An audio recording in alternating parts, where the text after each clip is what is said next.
I always get these comments on my videos that say, no, none of this makes sense. The market is rigged. Hedge funds are always going to win. There's no way to make any money. Now, my first reaction is, why is this person even watching trading videos on YouTube if that's what they think? Now, I agree with these people in some places. In some areas of the market, you aren't going to beat hedge funds. You're not going to beat high frequency trading. You're not going to beat algos, AI. No, there's no way. But the thing about markets is there's so many different ways to play. So in some areas of the market with some strategies, it's actually rigged in your favor. And that's where you should be playing, where you have the advantage. Now, my team at Macro Ops, our global macro research firm, we made a checklist that teaches you one of these strategies. We call it explosive stocks. Is it corny? Yeah. But does it work? Absolutely. Because these are stocks that give you cheap optionality. Because of the way they move, you can risk a little bit but make a lot. Asymmetry, it's important. But this strategy isn't something that large hedge funds can do. It's something that you and I can do and make a lot of money doing it. It's one of the areas in the market that's rigged in our favor. Now, that checklist is free. All you got to do is put in your email so I know where to send it. And I'll put a link to that checklist up above right here and down below in the comments and description. Go get it. It's free. Check it out. It gives you all the fundamental and technical aspects we look at in stocks to find these big winners. But let me explain now why this strategy and other strategies work, why you can beat hedge funds, why you have an edge. So the first thing you got to understand about these institutions, pension funds, hedge funds, they have a lot of money to manage. Money management changes and your strategy changes as you manage different amounts of money. Your opportunities change, what you can invest in changes. Managing 1 million is very different than managing 100 million, which is again very different from managing $1 billion. And we made a whole video describing this problem because Billions actually talked about it. If you haven't seen that Billions video, I'll link to it right here. So like I was saying, when you have a ton of money, your investment universe actually shrinks, because with that much money, you could only invest in certain markets that can handle that much money. So certain stocks like small caps or micro caps, investing in those doesn't make sense anymore, because if you try to shove your money into those small market caps, you're going to move the price way too much and it's not going to be worth it. And it's also not worth it because you could only put a small portion of your money into those stocks. So even if you got 100% return on one of them, it would barely add to your bottom line because you got 100% on just a tiny bit of your portfolio. That's not going to mean much in the grander scheme of things. So a lot of the bigger funds, the professional funds, aren't touching that space. And that's a space where you can have edge as an individual investor, especially when you have that smaller account. And when I say smaller, you can still use this strategy with millions of dollars. It's just you're not going to do it when you have hundreds of millions or $1 billion. It's not going to work. So in this area, you aren't competing against these institutions and hedge funds that have all these vast resources. So an example of someone who's been really successful in this space is Jesse Stein. He's one of the best micro and small cap investors. He turned $46,000 into $6.8 million in just 28 months. That's almost a 15,000% return. And the checklist I told you about in this video is very similar to the strategy that he uses to find these small and micro cap stocks that are about to explode. Now, the second thing you got to understand about institutions and these larger guys is that they're not allowed to invest in just anything. They have a lot of restrictions because they have all this outside money in their fund. They have retirement funds. They have people's pensions. They have all these huge sums of money that come with rules. So if you have all these people's retirement money, like billions of dollars, you aren't allowed to invest in a speculative biotech stock. You got to invest based on what's in your bylaws and based on what the investors agreed with you that you would invest in. There's a universe of things that you're allowed to get involved with, and you got to leave the rest of the stuff alone. And the thing is, you got to be able to defend your investment if they come asking, because these investors can come ask you, hey, why did you invest in that? That doesn't fall under the scope which you gave us. You're going outside your parameters. What the hell? So as a money manager, it's going to be a lot easier defending investing in Apple versus investing in Beyond Meat or some new hot IPO. But if you're an individual investor, you don't have any of those problems. You could do whatever you want. It's your money. You are free, and that is an edge. Now, the third thing about these institutional professional investors is that they have career risk, because a lot of these institutional guys, they're working a job and they can get fired from that job. So say one of these guys is at a mutual fund. Well, their job is to track the index as close as possible. And even outside of mutual funds, a lot of these managers are gauged on how well they do compared to the index. As long as you're doing as well as the index, people are usually okay. But if you ever underperform an index, well, then that's when you can get canned. You can get fired. And a lot of these investment managers have huge salaries. That's where they make all their money. They're not making it from outperforming the market. They're making it from their job. So that's why these guys don't even try to outperform, because there's too much risk to their own job security. Because if they try to outperform and they end up underperforming, outperforming the index, well, they're going to get fired. But if they do just as well as the index, maybe just a little bit better, they'll keep their job and they'll keep making all that money. So a lot of these guys end up becoming closet indexers, where they're just doing exactly what you could do yourself, just buying SPY. You just track the market. If the market falls 8% one year and the money manager is only down 4%, well, then they did a great job, right? Or even if they're down 8%, they could say, well, look, everyone else is down 8%. What was I supposed to do? They just need to do what the market is doing so they can keep their job. That's that career risk. You don't have to do that. You don't have that career risk. You're on your own. You can go ahead and outperform and shoot the lights out. And this whole debate between, whether individual investors even have a chance against these institutional guys, it reminds me of Siddhartha, the book by Herman Hedge, which is a phenomenal book. You should definitely read it if you haven't already. It's a great story that teaches you one of the best life philosophies, all about Buddhism, which I've been getting deeper and deeper into for the last year and a half, and it's been working out great. I love it. It's not religious. It's just like a life philosophy, like Stoicism. That's how I look at it. But anyway, in the book, a merchant asks Siddhartha what he can give. Like, what advantage does he have? What can he do? So Siddhartha replies and he says, I can think, I can wait, and I can fast. And he's real confident when he says it too. He's like, yeah, see that? I could do all three things. And the merchant is obviously like,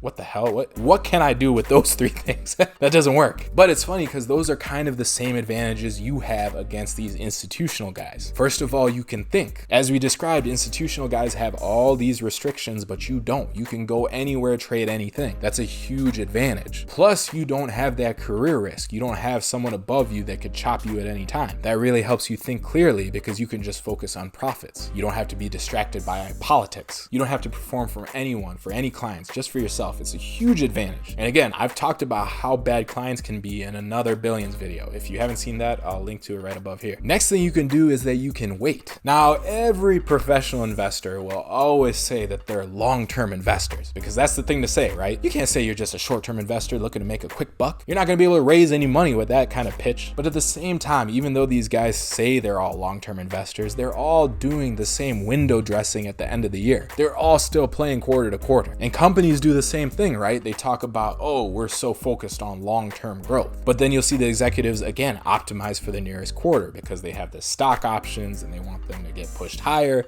They want to please the investors. Even the value guys who are supposed to be truly the long-term guys, they've been falling one by one, saying that they're investing in value or redefining value just so they could jump into some tech stock and show returns finally. Because if you don't show returns, what you got to understand is that all your clients are pretty short-sighted. They want to see returns or they're going to leave. That's why there's been this massive exodus of clients out of the hedge fund industry over the last few years. No one wants to wait for a whole cycle to be through before they start making money again. So all these professional guys, they got to optimize for the short term, but you don't have to do that. You can wait. You can wait for as long as you want to until your perfect pitch comes. Then you could swing. Because again, you don't got all these investors. You don't got your boss. You don't have anything. You're solo. And not that you don't have anything. You have a lot by being solo. You have freedom. And that brings us to the third point. You can fast. And when I talk about fasting, I mean in the sense that you don't need returns right now because you are truly playing the long-term game. Again, no career risk. You're not going to get fired for a bad quarter. So if you have a specific strategy,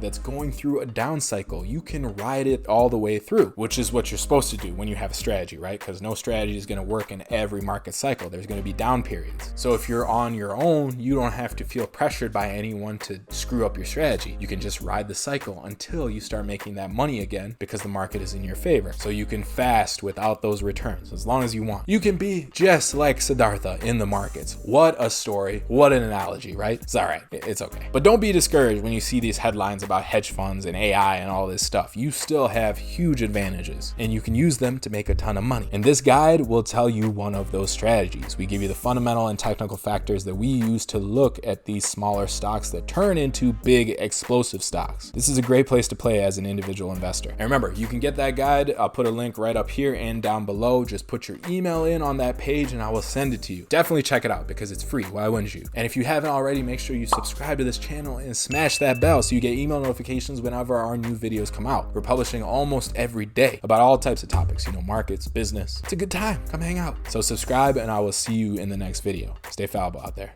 Bye.